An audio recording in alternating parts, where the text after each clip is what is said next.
नमस्कार, आप देख रहे हैं डिस्कवरी ऑफ महाराष्ट्र न्यूज। 7 राज्यों की 13 विधानसभा सीटों पर हुए उपचुनाव के नतीजों में इंडिया गठबंधन का परचम लहरा गया। इस उपचुनाव में एनडीए का सिर्फ 2 सीटों पर विकेट गिर गया, जबकि इंडिया गठबंधन का 10 सीटों पर शानदार सफलता मिली है। बता दें कि लोकसभा चुनाव के बाद एक बार फिर से इंडिया का दबदबा देखने को मिला है। 13 सीटों में 4-4 कांग्रेस और टीएमसी कांग्रेस ने जीती है, जबकि भाजपा के पास सिर्फ 2 सीटें गयी। तमिलनाडु में इंडिया गठबंधन की डीएमके को 1 सीट और पंजाब के जलंधर पश्चिम में आम आदमी पार्टी को सीट मिली है। भाजपा ने एमपी और हिमाचल प्रदेश की एक सीट पर जीत दर्ज की है। आपको बता दें कि पिछले महीने 4 जून को आए लोकसभा चुनाव के नतीजों के बाद इंडिया गठबंधन काफी मजबूत होकर उभरा है। अब एक महीने के बाद विधानसभा उपचुनाव के नतीजों में भी इंडिया का डंका बज सकता है। उत्तराखंड में भी भाजपा को 2 सीटों पर हार का सामना करना पड़ा। अयोध्या के बाद भाजपा एक और धार्मिक स्थल बद्रीनाथ हार गई। यहाँ पर कांग्रेस के लखपत सिंह बुटोला ने भाजपा के राजेंद्र भंडारी को 5000 से ज्यादा वोटों से हराया, जबकि उत्तराखंड के मंगलौर विधानसभा सीट पर कांग्रेस के कब्जे में गई है। उपचुनाव के नतीजों को देखने से साफ है कि लोकसभा चुनाव का असर अब भी देश में देखने को मिल रहा है। वहीं महाराष्ट्र विधान परिषद चुनाव में एनडीए ने बड़ी जीत दर्ज की है। महायुति के सभी 9 उम्मीदवार जीत हासिल करने में कामयाब रहे।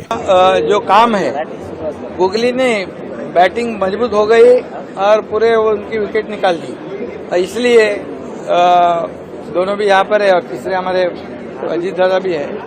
हमने कहा था, विश्वास था कि पूरे 9 के 9 लोग हमारे जीतेंगे।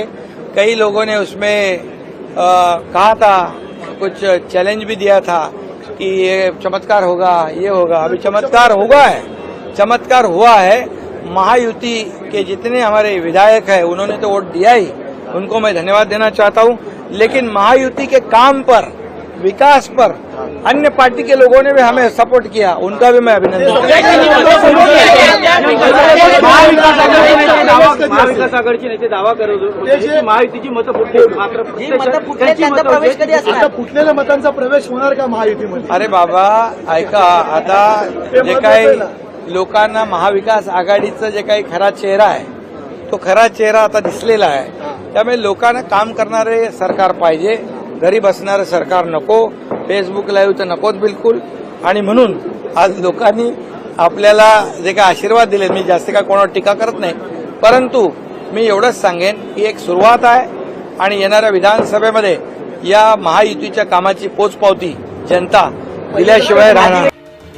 कांग्रेस की तरफ से क्रॉस वोटिंग भी हुई। राज्य की 11 सीटों के लिए शुक्रवार को वोट डाले गए। ये वोटिंग शाम 4 बजे तक चली। इन 11 सीटों के लिए 12 उम्मीदवार मैदान में थे। वहीं एमएलसी चुनाव से ठीक पहले कांग्रेस के 37 विधायक पार्टी मीटिंग में नहीं पहुंचे थे। ऐसे में लोगों ने पहले ही सियासी खेल का कयास लगा लिया। आपको बता दें कि 27 जुलाई को महाराष्ट्र के 11 एमएलसी अपना कार्यकाल पूरा कर लेंगे। 288 सदस्यों वाली विधान परिषद में फिलहाल 274 सदस्य हैं। भाजपा के 103 विधायक हैं। इसके अलावा शिवसेना ने 38, एनसीपी 42, कांग्रेस 37, शिवसेना यूबीटी 15 और एनसीपी एसपी के पास 10 विधायक हैं। बाकी सीटों पर अन्य दल और निर्दलीय हैं। जीतने के लिए सभी सदस्यों को 23 फर्स्ट प्रेफरेंस वोट पाने होंगे। विधान परिषद चुनाव में अजीत पवार की अगुवाई वाली एनसीपी और सीएम शिंदे की शिवसेना के विधायकों के टूटने का दावा किया गया था, लेकिन टूट कांग्रेस में हुई। कांग्रेस के महाराष्ट्र प्रदेश अध्यक्ष नाना पटोले ने कहा कि हमने एक जाल बिछाया था, इसमें हम ये पता लगाने में सफल रहे कि कौन से विधायक वफादार नहीं हैं। पटोले के अनुसार हाईकमान को सूचित कर दिया गया है कि एक रिपोर्ट सौंप दी गई। जिन लोगों ने पार्टी विरोधी काम किया है, पार्टी से गद्दारी की है, उन्हें बाहर का रास्ता दिखाया जाएगा। उनके खिलाफ कार्रवाई की जाएगी। उनके खिलाफ ऐसी कार्रवाई की जाएगी कि दोबारा कोई ऐसी हरकत करने की हिम्मत न कर सके। कांग्रेस के पास 37 विधायक है। आधा दर्जन विधायकों ने क्रॉस वोटिंग की है। ऐसे में अगर पार्टी ने बाहर करती तो विधायकों की संख्या 30 रह जाएगी। फिर भी कांग्रेस पार्टी महाविकास आघाड़ी में सबसे बड़ा दल रहेगी, क्योंकि शिवसेना यूबीटी और शरद पवार के पास अभी 15 और 12 विधायक हैं।